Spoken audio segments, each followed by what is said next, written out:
You're listening to The Middle Age Gamers from Dimension X.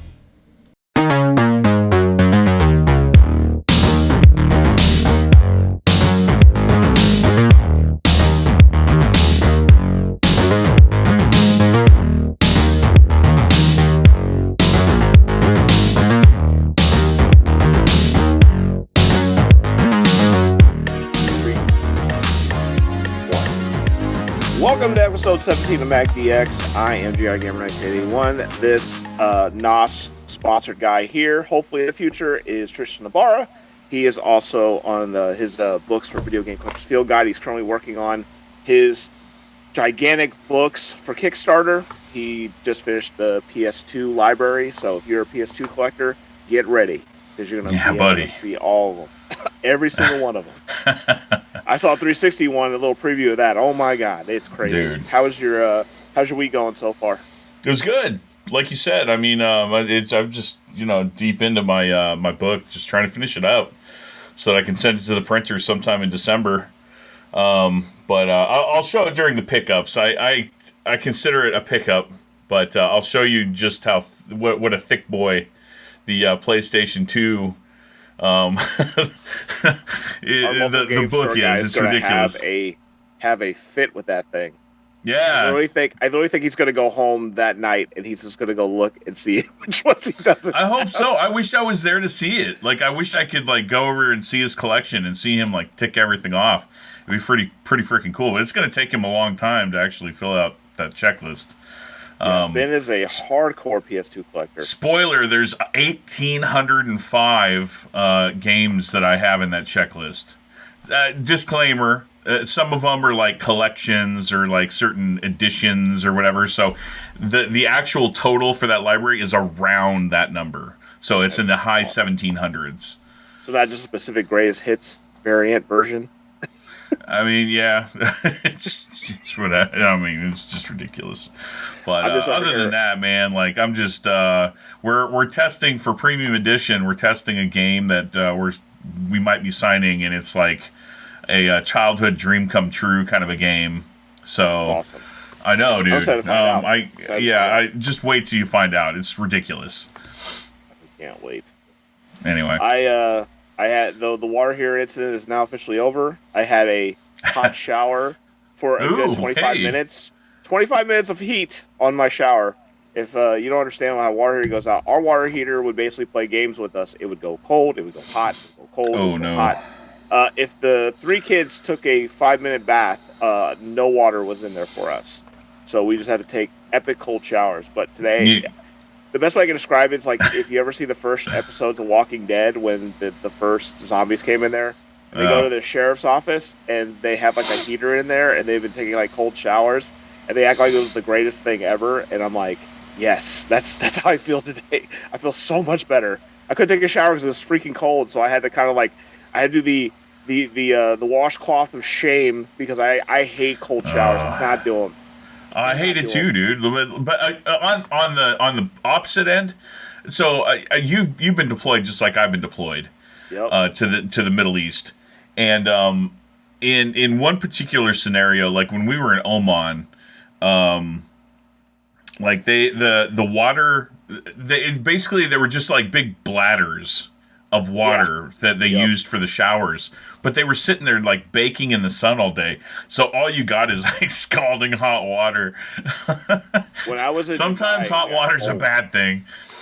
We got ice cold water, and so I treated it like double dutch. I would do the double dutch move where you're kind of hopping. You're let me get in, gonna get in, and then you jump in. You're ah, and then you just jump back out, and then you put because you have the worst, dude. The funniest one that happened over there was. Those horrible sandals they sell at the BX there, that you can use. Oh yeah, dude, the shitty flip flops. So, dude, after a while they get super fucking slippery, really, really bad. Yeah. So I try to make an epic jump into it, and my sandal slipped, and I just basically rolled bare ass out of it, and then sure enough, a whole group of dudes came in to take their showers, and they got a whole. Good look at my cash and prizes and laughing at me eating shit on the floor.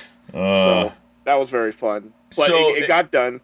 Go ahead. Over in you mentioned the shower shoes, like toward the end there, it was either those shitty flip flops or fucking Crocs. I will never ever wear Crocs. Hell no.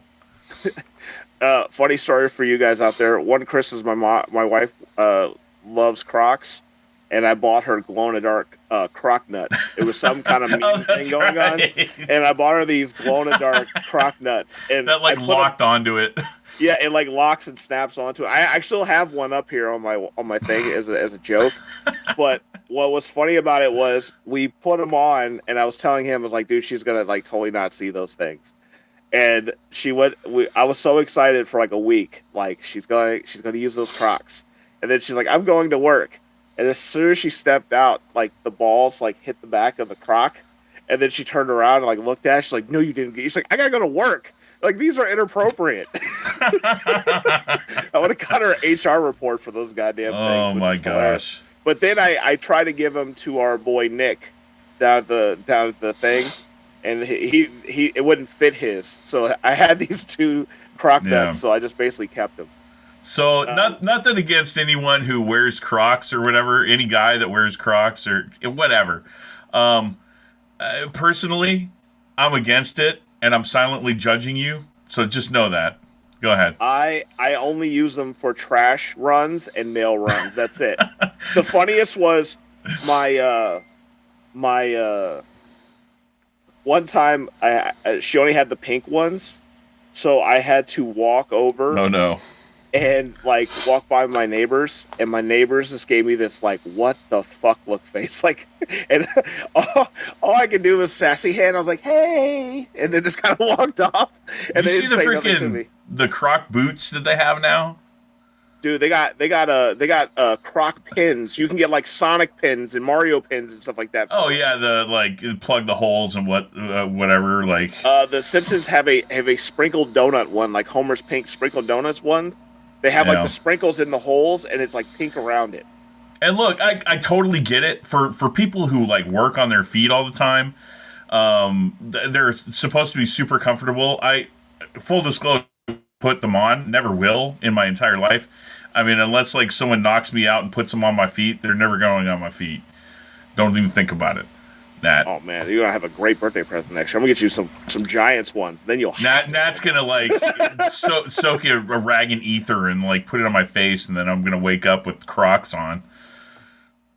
Yeah, and then like the water heater got fixed, which was great. And then my wife decided to get shelves at 9:00 at night. She was like, "We're getting shelves." What the shelves are for?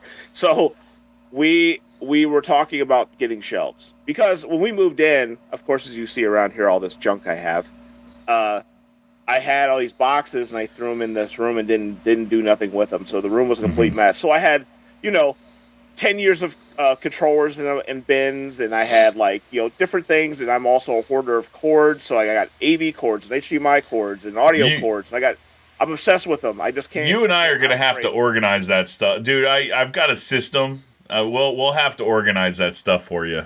So this is what I did. So I did power cords, I did AV cords, and I did HDMI cords. Yeah. And that's the way I split up. The controllers there's just too many I have. I have literally like third party and first party and everything. Like right now I have PS3 controllers in here that everyone's looking for. I have all of them. I have every single one of them in here. Cash those things in, man.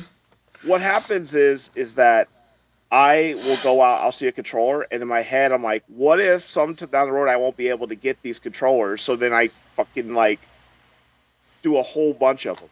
I mean, it's fair to think that way because, I mean, even at our, game store that we go to, they're short on them. So if they're short on them, then they're not out there. And, then I'm finding stuff that I was missing for years. I'm like, oh, there's that thing I've been looking for a decade. Mm-hmm. And my problem is that when I get cords, I forget where they are. Then I get mad and I just go to the store and I just buy another one. And then I buy another one. And then I buy another one. And then I have a whole bunch. But connecting all this stuff in here was based on having all those extra things. So that worked out. So you saw it yesterday, the annihilation of boxes that were out here. I have a storage room underneath the stairs right there, and I had so much stuff in there. So my idea was I'm going to bring that stuff out, organize it in there with the shelves, and her stuff she'll have over Christmas stuff and organize the shelves. But dude, I was up till like 2 o'clock in the morning, and then I watched Metroid on GDQ for TwitchCon, the Tazbot, and then passed out and woke up probably about 8 o'clock this morning. I had to get my. Sorry, I know you don't like limited run, but I had to get my green vinyl for Ninja Turtles for the Ninja Turtles. I got nothing against limited run. It's fine. It's just like from what they used to be to what they are now. It's a completely different entity. And I stole my son's tech deck. Yes, middle-aged people still do play with tech decks. I'm enjoying this thing. I'm doing rail slides right underneath you, with you not even looking. Exclusively on YouTube if you want to see what kind of cool deck I have. And my awesome croc boots that I have on them as well. Oh my gosh. But pretty epic. But I was excited. I took a day off today, so I get a breather before the crazy stuff happens. Yeah. But yeah. So first we're gonna go into pickups. Get rid of all this middle age, sassiness out of your system. I'll let you go first, sir. And please show us your sweet pickups. Okay, I've actually got. Ooh. I normally only have like one or two, but this time I've got a few to show off. So we'll go ahead and kick over to the other camera. And this is the PlayStation 2 field guide I was talking about. The Select. Yes. Blue, and, my favorite. Like I said, it's a thick boy. Look at this. Oh my God, it's a Bible. Yeah, it's 179 pages. Back and front and back. So I've got the entire main library in here, and then greatest hits, and then some Japanese stuff too. Oh, by the way, this is a PSX, people. That is not a PSX. That's a PSX. The more you know. Yeah. I gave one to Omara, and let me tell you, it's the scariest machine on the face of the planet because it overheats, and if the systems go out, you're screwed. Yeah, if you look at it wrong, sorry, like it's irreparable. So if you say PSX 3 times, then the PlayStation Beetlejuice will come out of it and burn it. If you say Geski 3 times in the mirror, he'll put a thermometer to your chest. It'll trade itself in for a Neo Geo game. Let's see. Oh yeah, and so I got this. There it is. I can't even remember what that's called, but I got a blue one. I wanted it to go in my Nintendo Switch kiosk. Shh. Nintendo's listening. Yeah, I know. But anyway, I got that. So I've got the red controllers. I was thinking that there was a red one. I wish there was a red one, but there isn't.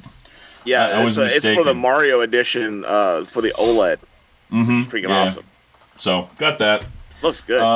Also picked up Metal Gear Solid Master Collection. Yes. Volume 1. Welcome to the club, buddy. Well, number 3 was my homework this week, so I got to play a little bit of that and realize how much I suck at it now. Thanks. Sorry. I sucked at it too. Huh? I sucked at it too. We'll talk more about that. I don't remember the controls being that wonky. PS5 switched them around. It sucks. So I buy this stuff from you've heard of Pixel Heart, right? Yeah, Pixel Heart's They do awesome. New Neo Geo CD and Neo Geo AES games. Yeah. Well, a couple of them that I bought a long time ago came in. Breakers and Battle Flip Shot. I saw Breakers. I wanted it a while ago. I remember the New York place had it.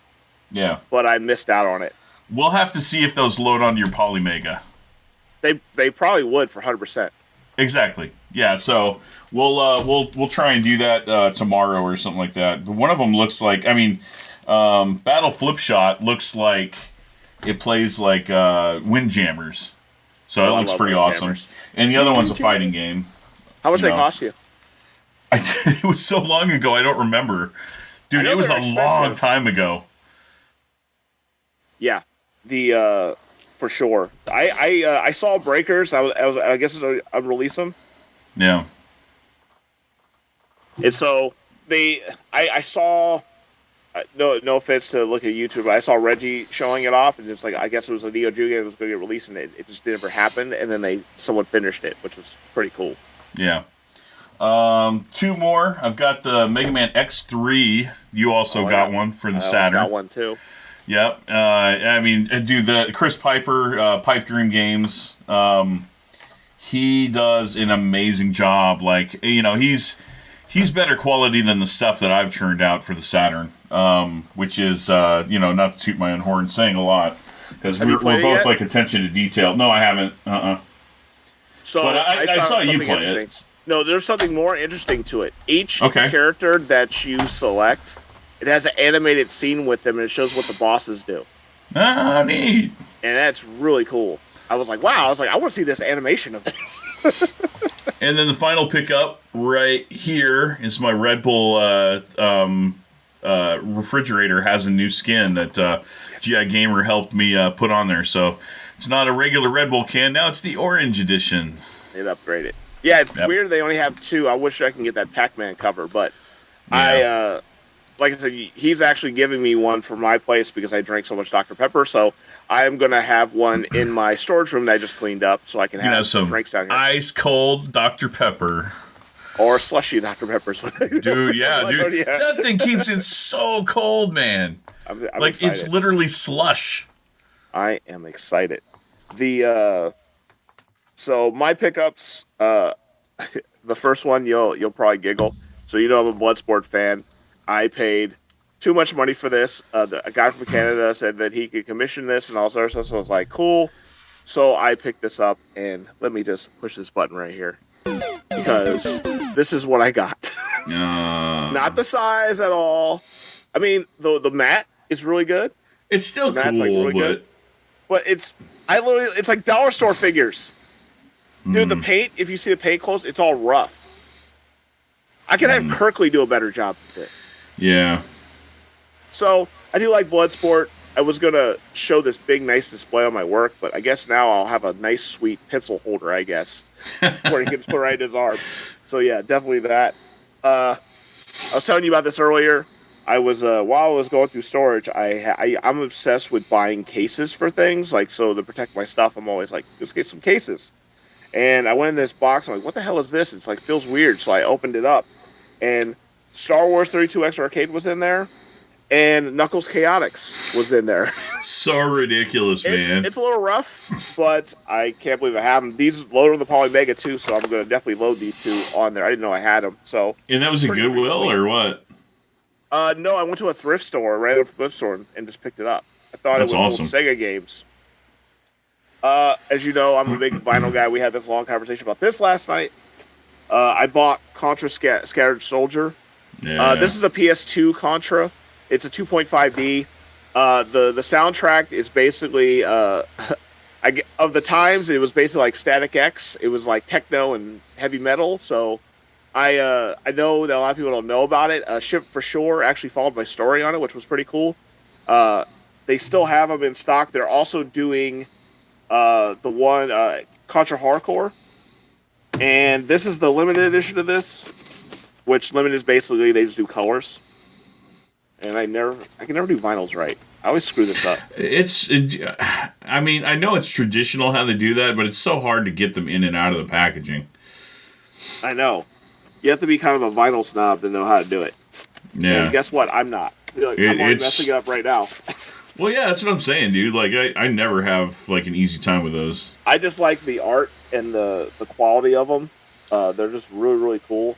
And I enjoy it. I thought it was, I told you I freaked out. I was like, oh my God, I can't believe they're releasing that. And I have, like, the one they never released, by the way, is Super C. Super C's never been released. Yeah, which is weird. It's such a good game. I'm also part of the Mega Man X3 Club, which is nice. Great. It actually burned on my Poly Mega, so I'm definitely going to play that. And dude, it's so awesome that like he makes those things because I mean like I don't know how much he charges for an entire like that whole package with the case, but I get to buy them without the case because I've got a hoard of those Sega Saturn cases still. So I just buy them like without the case and just put them together myself. I'm also part of the Metal Gear Club. And I beat Metal Gear Solid 3. and I will definitely talk about that in the preview. And it was really funny. I went to Ben's, and I was like, man, if you guys get a Spider-Man 2, and I would definitely want to get it. And sure enough, a guy traded in when I just said the stuff. I told Ben I wanted it, and he gave it to me for a really great deal. And That's awesome. But the problem I have on here is that it's 98 gigabytes minimum to play this, not maximum, minimum. That's almost a terabyte to play that game, which is insane. Last but not least, let me. I don't like showing prices on these things because I don't want people to think that that's the actual price of it. I'm very stern about that because I want to keep everything transparent. So stern but fair. Stern but fair for sure. Darkstalker Strategy Guide. This one, if you guys don't know, it's called Game Fans. And what these dudes were, they basically would go every fighting game. They would basically release the fighting stuff for it for all these companies. But what they do is, which is really cool, they always did fight cards. Yeah, it's really cool. And so when you go to the arcades, you could take this card with you and basically learn how to do the arcades. The other thing I love that they do is they get concept. They were like the first ones to get like concept art for, like games, which I thought was really interesting. It's like cool. It's not just like, oh, here's the move list and there's their art. They actually like that. And for Jeff Getsky, look, I got the registration card for it. So pretty cool. And then last but not least, I want to thank Ryan again that came on here from the Metro Database. I wanted to show off his amazing work. Sorry for the glare. But this is the piece I bought from him for Super Metroid. If you please support him, they do sell them a Metroid Database. They're 18 by 24. And they also have a Dread one as well. So if you're interested in pins and things with Metroid, definitely go to the Metroid Database and check out their shop. It's amazing. Gorgeous. So that's all the pickups I got. So we're going to talk about your Night of the Movies. And we didn't get to it last time. It's one of our ill-fated, hated movies, and it's the Simpsons movie. I never heard anyone that did not like The Simpsons, which is crazy in my mind. I have to explain that a little bit. I used to like The Simpsons when I was 8. Hey, you watch your mouth. You know you had one of those. You had one of those cuss word shirts. Don't act like you didn't have one of those. I had one of those. Dude, in DC they sell them on the streets. Like you can walk up. I bought a Bart one. It said "Eat my ass," and the teacher kicked me out for the day and I had to go home. He had a big. I remember it too. He had like a big slingshot. It's supposed to be "Eat my shorts," but it said "Eat my ass," which I thought was hilarious. That's funny. No, so I watched the Simpsons movie, and I can't remember what possessed us to go because see it in the movie. I wasn't the biggest fan of it whenever I saw it in the movie theater. But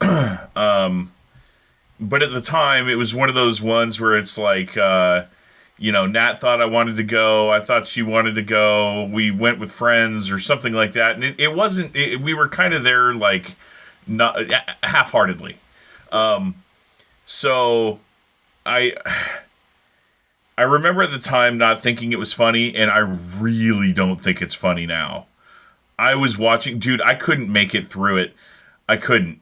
It's so bad to me. I hate it. I hate that movie with all my soul. I give it a 0.1. I'd buy that for $1. I'd buy that for a penny. I wouldn't buy that for a penny. Okay, so my reaction to it is I truly love Homer. Homer is like, dude, to get a glimpse of what I was going to be in the future is hilarious because all of his jokes are things that happen with my kids all the time. Okay. And it's always the funny things like that. Like, I feel like, I don't know, it's like, I joke around, like, I love Beavis and Butthead a lot. That's like, it's like a home-cooked meal for me. And the same thing with The Simpsons. Me and my wife, like, when we go to bed, we'll usually put on Futurama or The Simpsons. It's like I like Futurama. It's, at some point, dude, I just stopped liking The Simpsons. I don't know what happened. I think I got middle-aged or something. Well, there's so much, the joke in South Park was like, Simpsons did everything. But yeah, I love the theories that he's a time traveler because everything he puts on The Simpsons seems to happen in the future, which is hilarious. Yeah. but there's funny parts in it I like. I love that they went like rated R with it, like Bart sliding down the thing naked Yeah. and then hitting the wall. But the thing I laughed the most is like it's something that like I think it's funny, like, he's on the roof and they're just doing dumb things to get themselves hurt. And I'm like, that's like a total dad son thing. Okay, yeah, that was funny. That was funny. He's like, ha ha ha, like shaking the gutter and like. He's like, I dare you to go naked down the skatewalk. He said, dude, they actually showed Bart's wiener too, which is great when he went under the bush. Yeah, because they thought you were gonna get it when Flanders was sitting there eating his burger, and then they flipped it on the bridge. That's so goddamn hilarious. But the other portion I love is when Homer is going in the quicksand, and he's getting like the middle fingers. And then he gets to the bottom, and his head's so big that he gets stuck. So then they're like, claw his head. So they're like taking rakes and ripping at his head. Those were like the funniest parts. I know the movie was like kind of bland, to be honest with you, but those are the parts I liked in the movie. If it was me, all the reflexes, I give it a 4 out of 5 reflexes. I mean, I know I'm being overly harsh, and it's just. Maybe it was just the mood I was in whenever I was watching. Because like this entire week, my sleep has been, I've been very motivated to finish up this book. So I'm like, every time I get the slightest shred of motivation, I need to get down here and I need to just put my nose in the book and work. So whether that be at 10 in the morning or 2 in the morning or whatever. Like, I'm down here at all hours. Like, this morning, I got up at 3:30 in the morning to finish up this PlayStation 2 portion. And it took me about 4 hours. And then I took a nap after that. But, like, the day that I watched The Simpsons, I did the same thing. I think I got up at, like, 2 in the morning, worked for about 4 hours, and then sat on my recliner and popped in The Simpsons. And maybe I just didn't have any humor left in me or what, but I'm just like, holy shit, this is so stupid. Like, how did I ever watch this? I think also too, it's harder in this era because you have cell phones, all this stuff. You watch clips. It's all about instant gratification. It's hard to sit down and watch a movie. It's true. I only watch the ones that I enjoy because I know I'll sit down and watch them. Like RoboCop shooting someone in the dick. That's hilarious to me. But like I feel like they're like home cooked meals. You know what I mean? Because we didn't have them as a kid, so we VCR, we would watch movies. Like now they want to watch TikTok videos and instant gratification. So I understand it. So we had go ahead. No, I was just gonna say, like, just to wrap up the Simpsons thing for my thoughts. Like, I remember, so I was thinking about this too, and Simpsons was one of the first because back when we were watching the Simpsons, all we had was VHS, right? We didn't have DVDs. We didn't have all these seasons that were on demand, especially, nowadays where everything's streaming and you can just queue up, anything you want. Right. You don't even have to own it. But like back in the day, I had a friend, Harley Demarest, who he was such a hardcore Simpsons fan and like collector that he would always have his VCR to record and, like, he collected all of the episodes that way. Yep. By recording them. I did at Beavis and Butthead. Like, I literally have on my computer the ones I did. So my Uncle David, I told you that, he lost his legs. This is what he would do, and I'm not joking. He would record, he was such a pro wrestling fan, he recorded every episode of all the things. Yeah. And what's wild about it is that a long time ago they used to call them tape traders. So you would trade wrestling, like new pay-per-views and stuff, or stuff that's overseas that you've never seen before. So you'd be on a mailing list, you do these things like that. Oh, crazy! But he sold it on eBay, right? He had this entire set from the beginning of Raw, almost all the way to the end of the VCR era. That's incredible. And someone bought it, like, because you couldn't get those episodes. And he did WCW like that, and dude, I think he made like $8,000 or $9,000 off these VHS tapes. Wow, which is like crazy. Well, yeah, but I mean, just think of all the work that went into it. Oh, he had the what they call the TiVo one. They had one that you could actually program the time, So he would, in the morning, he would throw in the VCR tape, and at that time, it would record for that time. Yeah. But sometimes it sucks because you have to flip it over and stuff like that, you know. But he gets to get those long extended tapes that you can buy. Struggle was real, kids. So you got 3 new movies here, sir, that I have right now. Okay. You have your A, B, and C, and you can choose whatever one you want. All right. I was just looking around at my screen, and the first letter that I looked at was A. So let's go with A. So, funny story about this. Raphael, your Ninja Turtle saw this movie and did not like it. Uh-oh. This is Critters 2. Critters 2. All right. I've never seen a Critters movie. Okay, so let me just give you a premise of it so you don't freak out. The first one, I was going to get you the first one in this, but I was like, this one is so ridiculous that you have to see this one. Okay. Because it's so over the top. So, in the original movie, they're basically aliens, and they basically escape these bounty hunters, and they go to Earth, and they try to, like, breed and do all this stuff. So they have these quills, like porcupines, and when they hit somebody, they can, it basically makes them paralyzed. And then they basically attack them. They're like gremlins. They can talk to each other. They make funny little quotes and adjectives and all that type of stuff. But this one is hilarious. There's a guy in it that was in the first movie. He was an alcoholic, and now he's one of the space bounty hunters. And you'll see all that fun stuff in there. But this is what you'll be watching this week. You'll enjoy it a lot. You'll probably want to watch the other ones. By the way, interesting note, Critters 3 was Leonardo DiCaprio's first movie ever. Whoa. He did it right before Gilbert Grape. Okay. It's legit. So that is your movie for this week. All right, next topic. Bro deals are deals that people look for eBay.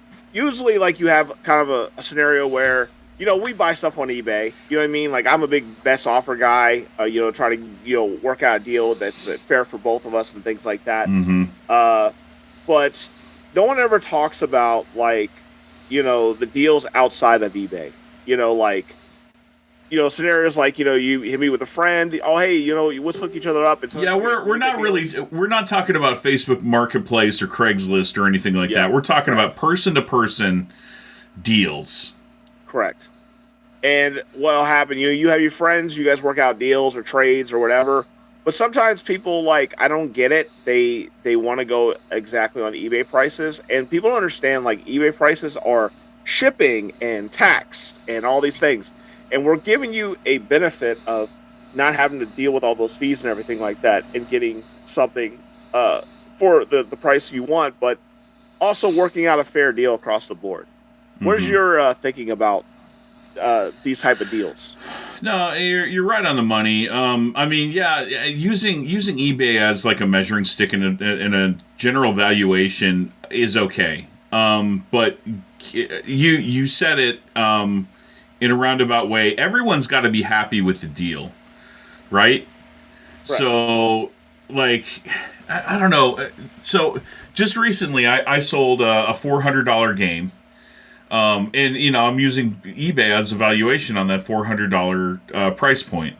Now, am I asking someone outside of eBay $400? No, that'd be completely unreasonable. That's a polarizing opinion, but that's my opinion, so I'm entitled to it. Whatever. If you have a different opinion, then put your stuff on eBay. Don't deal outside of eBay because I'm not going to buy from you, and neither is pretty much anyone else. That being said, I came to a price of $250. I'm super happy with that. The other person's super happy with that because he's saving all this money not having to go on eBay, and we're all happy. Like, I don't understand, like, at some point you're just trying, it feels greedy. It feels greedy to want to get those eBay prices. And you know what? If you want those eBay prices, put it on fucking eBay, asshole. Great. I also feel, and this is what I get mad about too, is that because we're in this reseller era, some people you don't know if they're trying to, like, I understand from their side from that too, because you don't know if someone's trying to like get a deal so they can flip it. And it's true. There's like this weird balance of things that are going on in the but generally, whenever you're dealing with like person to person, even if you don't know the person, you've got somebody like hooking you up and like connecting you to. Like maybe I don't know your friend, but you know your friend and I know you. So I trust that your friend is going to work with me. Correct. And it's like super tough. Like I understand their plight, so I try to be as fair as possible. But when I negotiate, there should be give and take. You know, hey, I'm going to throw out this price. Okay, I'm going to throw this price to you. All right, let's meet somewhere in the middle and hope we can agree to it. If you don't agree to it, cool. You know, the my offer's still out there. And that's what I do on eBay. So, like, I'll do one, and then, you know, some guys will go, which I hate. eBay, I'm going to tell you this. Don't put best offer and then give the seller the right to basically say, I don't want to talk to you until you go to this price. That's not fair at all. Yeah, because weird. Because I'm not going to sit there and keep messing around. Because basically what they do, and I hate this too. Oh, I'll take $1 off. That'll save me all kinds of money. Oh, thank you. Thank you for taking $1 off something. I had one guy that he took $1 off, and then so I basically I offered him $1 for the counter offer, and he got mad and then blocked me. So it's just cheesy. But what I get mad about is that I understand the plight of people right now. Game collecting is expensive. It's inflation's through the roof. You saw the prices on, like, I couldn't believe the Jaguar prices right now. That was insane. Yeah, dude. But like, it's just, you know, I feel like it should be a give and take. I know what the value is of it, but it's not like I'm going to resell it. I'm getting something for my collection that I'm going to keep. I'm not going to, if I, like, say that I like with you, for example, like if I gave something to you and then you felt like you had to spin off, I hope either you give them a fair price or give them the same thing I did. You know, I gave Amara a sealed Castlevania. Like, and I could have wanted that shit, and I could have been like, no, you got to pay me $1,000 because it's sealed. It's never been open. It makes me mad because, like, the concept of sealed games is video games are supposed to be played. And the same thing, like, with certain things. I understand certain things, like, you can get sealed up because it's, like, something means to you, but not, like, everything. But, like, I know, it's so dumb, man. What I think it boils down to, and we've talked about this a lot, and you know, maybe we sound like snobs whenever we talk about this, but it comes down to collecting for the right reason, and the right way. Like if you're collecting in order to just like flip the stuff, then you know you're just a reseller. You're not a gamer. You're not a collector in my eyes. If you're just trying to like, you know, get the best deal and rip people off, then fuck you. If people are constantly giving you deals and you won't reciprocate, then you suck too. Like I hate people like that, and you know, I love giving bro deals. I love making people happy in that way, because you know I'm happy with the price that I give somebody, and they're happy with the price that they're getting. But if they turn around and don't do the same for me, then I remember that, and I just won't give you a good deal next time. I won't even deal with you. And then the thing that irritates me most right now is all this whatnot shit. Because I know what's happening. They're getting deals, and then they're going back on there and flipping them up. And I've seen a lot of YouTubers do it too, and I'm like, this is kind of hypocritical. You're literally going out. Whatnot is just like a professional reseller, is all it is. No, so this is what happens. So if they're YouTube stars, what happens is the customers that are buying from them, they're like, oh my God, he's a YouTube star. I'm buying something from him. And they just... They play this game like, oh, by the way, you know, don't spend too much money, wink, wink, you know, on it. And then all of a sudden, like, I did one for a big, not a big YouTuber, but big in the community. And I bought some Mario figures from them. I bought actually Mario figures from them. Mm-hmm. And I got it for a decent cost. But what was happening was, there'd be like a common game, and dudes were buying it for $200, $300. Just because there was a name attached to it, or something? Just because it was from them. Yeah. Okay. And then I'm getting irritated every week. I'm seeing every video. Everyone's like, I found this gigantic collection, and I found this, and I found this. It's like they're just trying to say like they get all these finds and shit all the time, and then you're selling them back to people that you don't even. Honestly, you say you care about your audience, but you're really making profit off of them. I think it's kind of dirty. Yeah, it's a fine line. Yeah. There's a fine line for sure. But when you guys are putting deals, negotiate, please.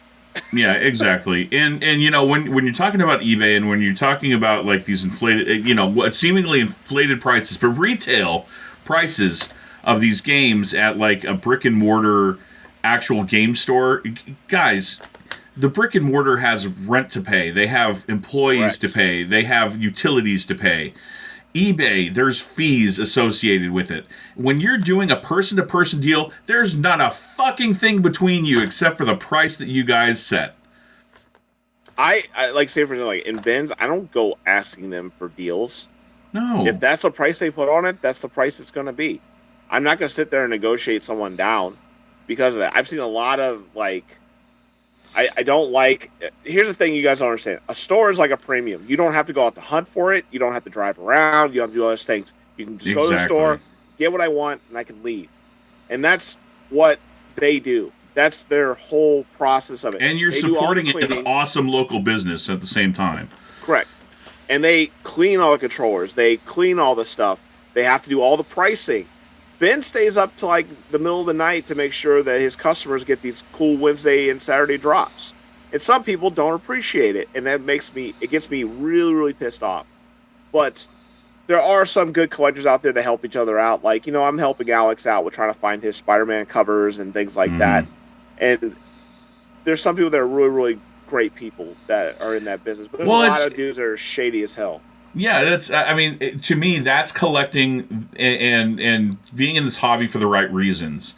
If you're about, you know, being selfish and just getting what's for you and making yourself happy, then I have no respect for you after that. And I know that I'm getting a little fired up and cussing a little bit of an inordinate amount during the segment, but it's because I feel so passionately about this.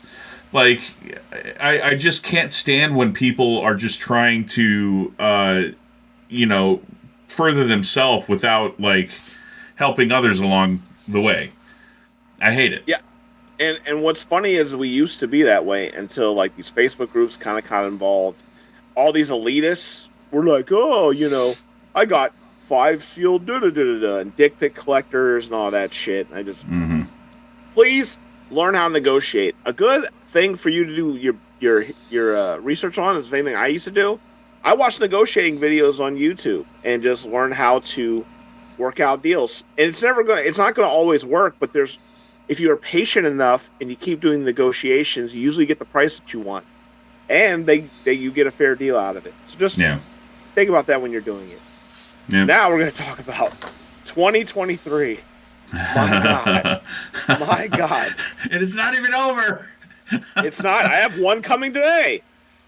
So, let me just go down the line of games that came out in 2023, because I took a picture of it this morning. You can check it out on GI Gamer 1981.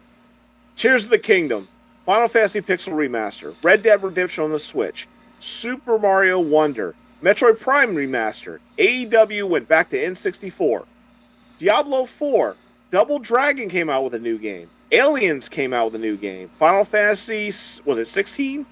Is it 16? Yeah, it's 16. I can't remember. Whatever it is. Yeah. Dead Space, Spider-Man 2, Octopath Traveler 2, Dead Island 2 that's been in development since 2000. Street Fighter 6. Your Dead Cells Castlevania with all the expansion on it. Did you already say Mortal Kombat? Mortal Kombat 1. Sonic the Hedgehog, Metal Gear Solid Collection, and Trinity Trigger, a.k.a. Secret Mana 2. And I mean, like, we obviously, like, Baldur's Gate 3 and, like, all these other, like, Starfield. And, yeah, it's just innumerous. It's so crazy how many, like, huge games came out this year. I will say this. I have not seen this. You remember when Metal Gear 2 came out? There was a lot of like really good games that came out at that time. Yeah, that was probably the best time. But man, dude, I just keep getting hit in the chest. Like, stop taking all my money out of my wallet. Just let me have some, please. Damn you, video game developers are getting me all too much. I know, man. Like, what the heck? Like, shit, I can't do this. It's what I think happened with this is that we went through the the virus era. I won't say that because you get monetized if you say it on YouTube. There was a certain virus that basically hit everybody. I think development stopped, and I think everyone from 2022 was doing their games, and they're trying to make the money back that they probably lost during that time. Hey, what's the name of that Mexican beer again? Oh, Dos Equis, Corona. Corona. Oh yeah, Corona. Okay, yeah. So go ahead. What was it? What were you saying? But yeah, it's for me. It's like, especially being a middle-aged man, it's hard, man. It's hard to get this in. I had to do Metal Gear Solid 3 in 2 nights, and let me tell you, I was like, you'll laugh. I was like, stop talking and just get to the game. I gotta get to bed. Thank you. Oh man, I gotta get to bed. It's 12 o'clock in the morning. Too much talkie.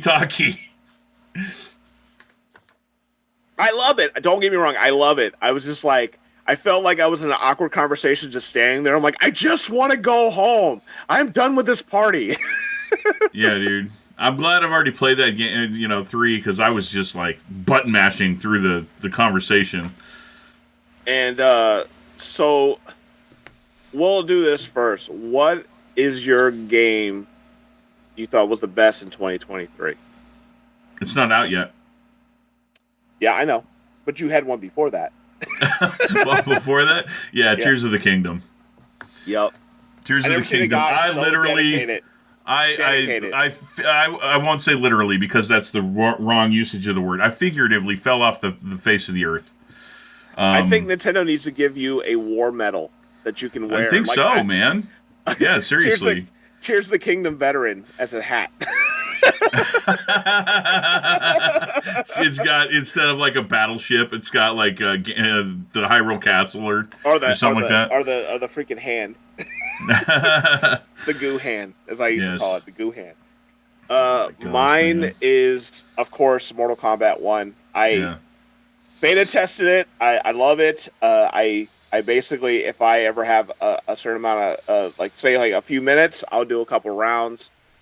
Having Jean-Claude Van Damme in there from the original, holy shit, it blew my mind. The gameplay's fun. The cameos are freaking amazing. It's chaos at all times, which I hate defensive players. I hate footsies. So this takes away that shit, and I love it. Sorry for my cussing, but god damn it. I hate projectile people, and I hate footsies. Just fucking hit me. Let's go. It's like, I understand. Like, they're trying to play. You like Rocky fights, is what you like. Yeah, fuck yeah. He's made of iron. That's what I want. That's what I want people to say about me. Yeah. And it's just freaking hilarious to me, like the whole concept of it. Kind of a detraction from what you just talked about, but a little bit on topic. Van Damme being in Mortal Kombat 1. This is a little bit topical because it just happened. Matthew Perry passing away. Yeah, sad, man. Yeah, super sad. But it reminds me of a story.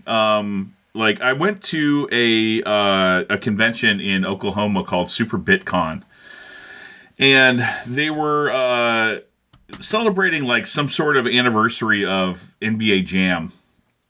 So they had I don't think Tim Kittredge was there, the announcer. He might have been, I'm not sure, but Mark Turmell.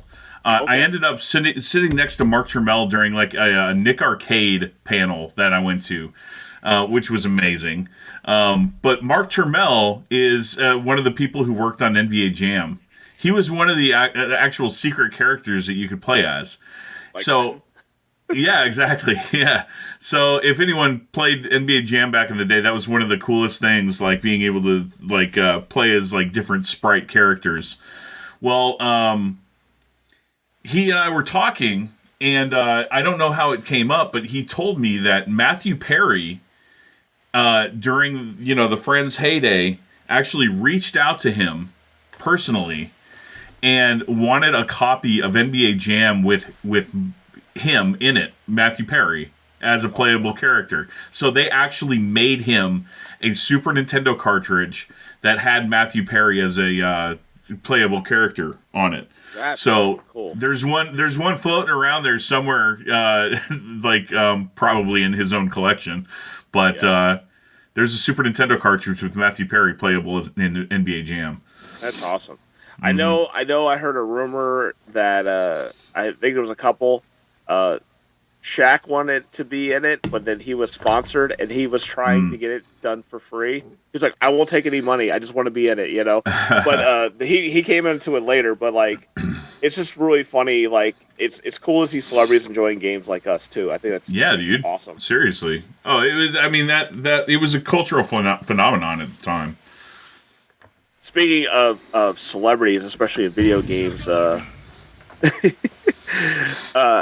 Kojima, blessed us with the Metal Gear, saga, as we'll say. You had the MXS ones, you had the one on PlayStation, Metal Gear Solid, and then we had 2, which is very controversial to some people, and Part 3, which is everyone's like, it's like Return of the Jedi. It's like it's finally ending, kind of thing. And so the collection came out, and while we were doing this, I did a retrospective with Amara about MSG3. I told him a funny story about my friend Brad. Basically, and I'll keep this short, but he basically played. I was at 75%. He played my game. I woke up and he beat it, and I was pretty pissed about it. And just like my ongoing feud with Johnny Cage, I had an ongoing feud with Metal Gear 3. I was like, no, I don't even want to play it no more because I already got to see the ending. So why do I need to play it no more? I got the Part 2. They came with a subsistence package. Yeah. I bought that, and no offense to PlayStation. I know there's like PlayStation lovers here, but man, that system is the most cloudy system I've ever seen in my life. It's like you're playing a game in fog at all times, and it's so weird to go back. Then I bought the HD collection, and I got kind of pushed towards Part 2. I love Part 2. A lot of people hate Part 2. I love Part 2. And so they were playing that, and then I just kind of went away. And then finally, when they came out with this one, I was like, I'm going to beat MSG3. And so we thought we would talk about it. Maybe we talk about a little bit of our history on it and, personal feelings about it and those type of things like that. So what is your feelings on MSG3? When I played Metal Gear Solid 3 Snake Eater at the beginning, I was huge into Metal Gear. I mean, I still am, but at that time I was huge into Metal Gear, huge fan, just fanboy. So I enjoyed the hell out of it. I was really good at it. Apparently I've forgotten how to play that game, or maybe the controls changed, or maybe I'm just impatient, but right now I suck at it. I was pretty good at it back then. It's just like a foreshadowing for the retrospective. How that went. But Metal Gear Solid 3, it was one of the coolest video game experiences I've ever had. Was playing against the boss, The End, who's a sniper. A really old sniper that slows down his heartbeat. So he's really, really old, like over 100, and I don't remember what the number was, but he should be dead. So you fight the guy. I think I died to him like 14 times in a row or something like that. And at that time, it was I had just bought a projector, and I actually was like projecting the game over the fireplace in our apartment in Fontenelle Hills. So I remember playing that game on the projector. So and you talk about a cloudy system. Imagine that in with a 120-foot screen or 120-inch screen. I can't imagine. Yeah, it's like Silent Hill. You're playing in Silent Hill, but yourself. Yeah. So it's whatever, but I got frustrated and I put it down, and I wasn't going to pick up that game for a while. Unbeknownst to me, there's actually a thing that Hideo Kojima, he's famous for doing this weird stuff where you just expect the unexpected. Well, because the sniper was so old, whenever I picked up the game again, months later, the sniper, The End, had died of old age. He died of old age while when I picked it back up, because Hideo Kojima tied it to the system clock, and I guess if you fast forward 2 weeks or something like that, then he dies of old age. But I didn't know that at the time, so that just blew my mind. The other thing he did, and it's really funny, there's a cutscene where he's in a wheelchair, and he kind of hangs out there for a second. Yeah. And if you shoot him, if you hit the shot correctly, it'll kill him instantly.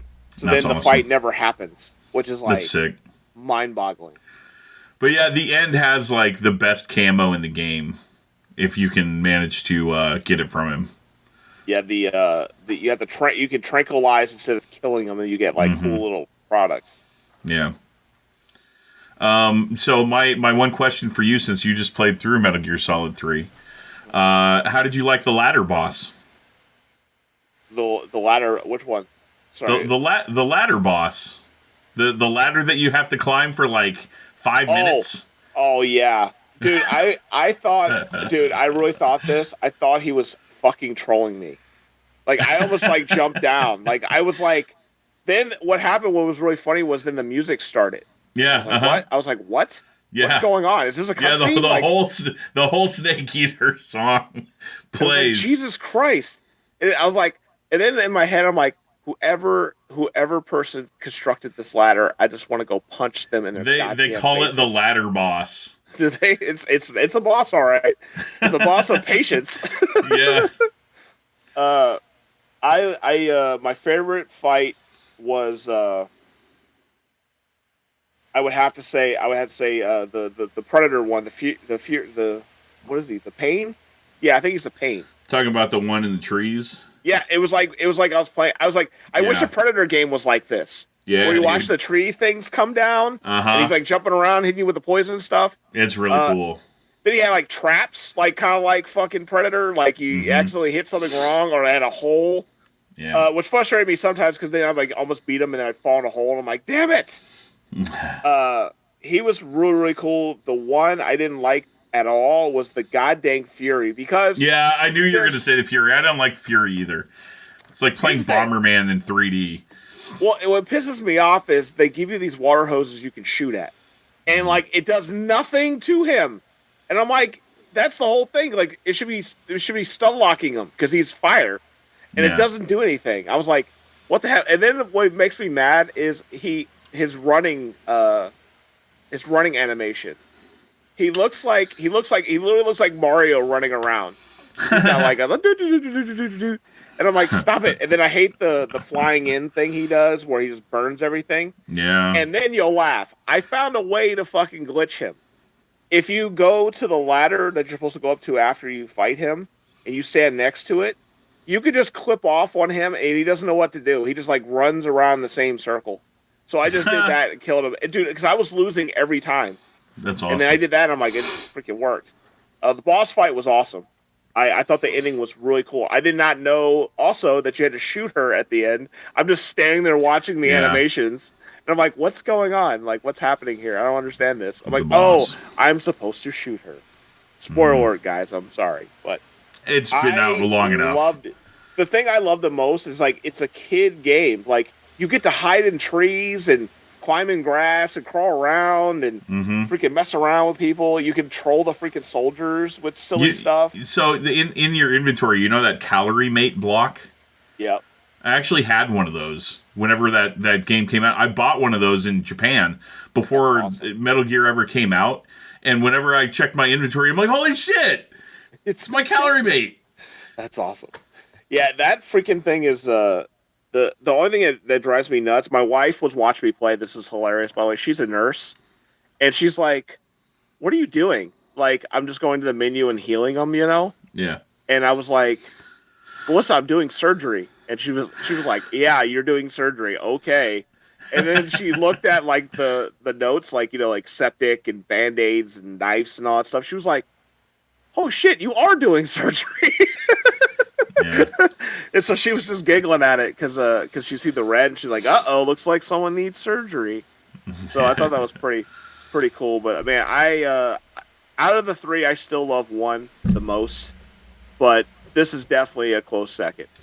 One is just iconic. The atmosphere is awesome. The story is awesome. The bosses are awesome. I mean, holy shit, man! You got Sniper Wolf, you got Psycho Mantis, you got Vulcan Raven. My gosh. I always joke. You know what Metal Gear Solid 1 is to me? It's, you know, when you're a kid, you love ninjas and you love robots and stuff like that. Like that's what You got a fucking robot ninja. That's right. You got Metal Gear and you got a fucking ninja, and I'm like, this is my '80s love right here. Yeah, it doesn't get any better. Nope. I could die now. And all the Metal Gears, Ray and Rex. I love Rex. Rex is the coolest looking Metal Gear. If I could get a gigantic one just to put in my room, I would buy that in a second, as long as it's cheap. But definitely really cool. Now, speaking of retrospective, since we are on the same topic, you had the Virtuous mission, and I wanted to see how that went. Were you able to clear your Virtuous mission? I couldn't remember how to, like, I could sneak up on people all day long, but I couldn't remember how to, like, grab them, and, like, I just couldn't figure out the controls, man. Like, I needed to do the tutorial if there was one. But I wasn't patient enough. I'm like, I've already played this. I'm just going to jump right in. Yeah, it was sucky. But I was just tranquilizing everybody. And then once they like fell on the ground, I would take my knife and like stab them 10 times until they died. Probably not the most efficient way. Can I ask you a question on the Virtuous mission? I just don't want to feel like I'm alone. Did you ever have issues with finding that stupid bag in the tree? At first, but not that much. So not really. Evil trap. You know the Resident Evil trap, like Resident Evil 4 trap. Every time I play Metal Gear Solid 3, that fucking bag, I cannot find it, and I'm just running around in circles. The problem with that bag, and I know what you're talking about, because like when you go into the third person or the first person view and you look around, like they actually have something like a tree obstructing the view of the bag. Yeah. Like if you don't move first. Yep. So I didn't see it at first either. I was pissed off. I was like, I am tired of this stupid bag. And then what happens is when you climb up there, you'll hit the wrong button and then you just fall off the drop tree. Down. I know, God damn it. I know, it was super frustrating. And the part where like you get to the swamp and there's like 7 alligators around. And you gotta walk slow through the mud, which sucks. Dude, I made the mistake of crawling through the mud and I just instantly died. Because my head went under the water. What, Snake, you can't put your head up? Like, gosh damn. I shot one of those alligators, and then there was one behind me, and he whipped me with his tail, and I fell into the mud and died. Nice. I was like, a stupid alligator. It's a good game. It's got such a good engine, and dude, it's really, really well thought out. There's so much to it. It's like that era of PlayStation and N64 and stuff like that. There are certain games that don't age well. That one has aged very well. Yeah, it's really good. And then with the remake coming out, I think it's going to be. Yeah. I hope they. I can't wait to play that remake. Dude, they showed that engine off this week. It was awesome. Yeah. So I had the Burger King Sneak King. That's Sneak King. So basically, what you do in this game is that you sneak behind people without getting caught, and then you hand them a hamburger with the A button on the Xbox 360. Let me give you a little background on the King. So before viral videos were really out, they were doing these I call them like renegade promos of the King. If you ever go on YouTube, look up don't mess with the King, because like there was videos of college kids. This college kid dressed up in the suit, and he went into one of the rooms and blew an air horn. And then the funnier one is there's another guy that dressed up as the King, and he had cymbals, and he like walked over to him and smashed him. And he smashed him by the guy's ear so much that you could see his face rattle when he woke up. Fucking hilarious. So definitely check that out. But I played this game before, and I forgot how bad it was. It's not a bad game. It's not a bad game. The problem it's just shallow. It's very repetitive. You know what it reminds me of? Yeah, it's shallow. It reminds me of a Untitled Goose Game mixed with the Goat Simulator.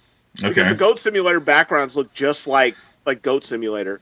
Yeah. But the whole joke with Untitled Goose Game is that you have to sneak around doing silly shit to other people. So like, I got to almost the end. It has some really bad bugs and glitches, and it glitched out on me, and I don't know what the hell happened, but I freaking lost it. But the funniest thing I loved is that they did cutscenes of people, and they had like newspapers and all that kind of stuff for challenges and things like that. Mm-hmm. That stuff is hilarious. I wish they would. It's just funny to me. I wish they would have gave him a voice. But what makes me laugh the most is when he starts like breakdancing. When he like gives him a burger, he's like up there like dancing, doing silly stuff. So definitely a fun game. If you can get it, it's only like $3. You can get a full, complete copy of it. It's an absolute troll fest, and I would definitely say play it. Yeah. Yeah. So my rating, obviously, Metal Gear Solid 5 out of 5. I'd buy that for $1. Speaking based on the trolling, I would give it a 3 all in the reflexes for sure. Mm. All right. So your game this week, since it was Halloween and I didn't get a chance to give you a spooky game. Okay. I get real tired of you making fun of my Friday the 13th and how terrible it is.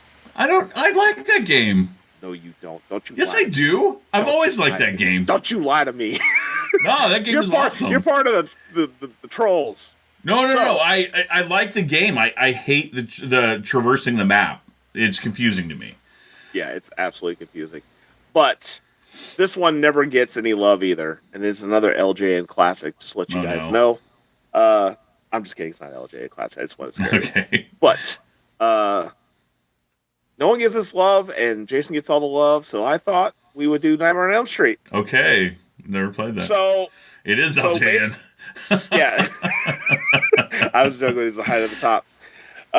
So what this is that basically Freddy's bones are all over the place. You have to collect all of his bones, and basically what happens is that you'll have dream sequences. If you get hit, then you'll start going into dream sequences. Mm-hmm. The game is absolutely horrible and trolly, but what's cool is that when you go to the Dreamland, you can become a gymnast, a ninja, or a wizard that you can use projectiles to attack or higher jumps and stuff like that.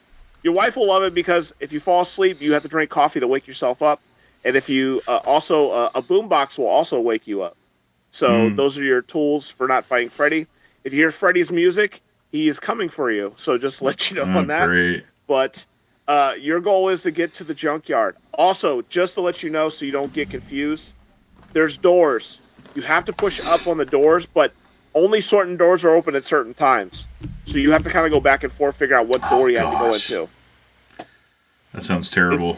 It's going to be great. You'll love it. You'll love the soundtrack either. It is definitely bumping.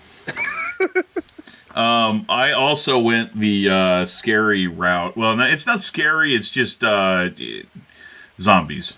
But I want you to play through. What's the campaign called? Hard Rain on Left 4 Dead 2. Yes, I got that. Yep. Okay. That's good.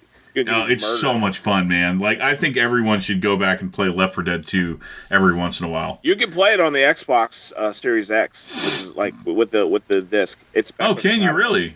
Yeah, badass. Oh, shoot. Yeah, it gives you like the Game of the Year edition, which is pretty sweet. Yeah, buddy. So good, man. I love that game. Really good. Oh, and you have to play on Expert. Oh, of course. I'm going to get railed by... I'm going to get snotted on and then attacked. All right. Last is corrections. Is there any corrections for last week? Only that... and I'm not fully convinced because I don't remember doing this, but we had a pallet or a 12-pack of sour green apple ghost that was on the counter. And apparently I put it away somewhere, but I accused Natalie of putting it away somewhere. So I think I'm wrong? Question mark? Possibly. Anyway, it disappeared. So. Oh, dude, are we going to scavenger hunt on Saturday? Yes. No. Scavenger hunt. Anyway. Maybe you put it in your Red Bull. Maybe it's right behind you. You don't even know. It could be. I'm trying to think of any corrections that I had. I don't think I have any corrections, but I do want to give a quick shout out to you for the Mega Man X3 thing. That was pretty freaking cool. And also the Blinding of Isaac ones. I didn't want to take them off the thing, but he got me these these cool freaking Binding of Isaac figures that I put up. Lucas already seen them, and he already wants to take them from me. So that's it's a good thing you didn't get Guppy. I've got Guppy, Isaac's cat. I think that's my favorite one. And also, I want to give a shout out to my wife. She's been busting her butt with Halloween and trying to get this house fixed and all things like that. She is definitely the hero of the house. She basically does all things that stress me out and get me upset, but I'm happy to have her. She's like basically my shield. So the only correction for me is that she is amazing, and I never get to really tell her that much. So hopefully she'll listen to this and hear it. So you are amazing. We'll see you guys next week on episode 18. You can follow me at GI Gamer 1981 on Facebook and Instagram. I threw out a bunch of stuff today. I'm also going to be doing videos, probably do some reviews of the 2023 items. That's something I want to start doing. Going through the games, but I want to play them first. Do you have anything you need to plug, sir? Just look forward to my book, the Video Game Collector's Field Guide, which is going to be about 2,400 pages across 4 volumes. You know, they're visual guides, and it's just crazy. But if you want to follow what I'm doing, I post on the Video Game Collector's Field Guide, which is on Facebook. I should be better about doing other social media platforms, but I just don't have the time. Sorry. Well, so check me out there, like the page. Help you out. Guy over here will help you out. That's true. Yeah. You see that board behind him, guys? It's a like board. You guys need to tell your friends. Need to share with your people. He is trying to get as many likes as possible. He sees it every day when you guys do the likes. Yeah, so I'm almost at 1,500, which is just insane. And you're going to be on to 2,000. I got 92. I'm hoping for 100 soon. Hopefully I'll get 8 more people like, hey, he's cool, dude. Let's do this. So please like mine as well. It'd be great. And remember, COP, collect, don't play your games. They're not freaking treasures. They're things to play. We'll see you next week. Later. Later, guys.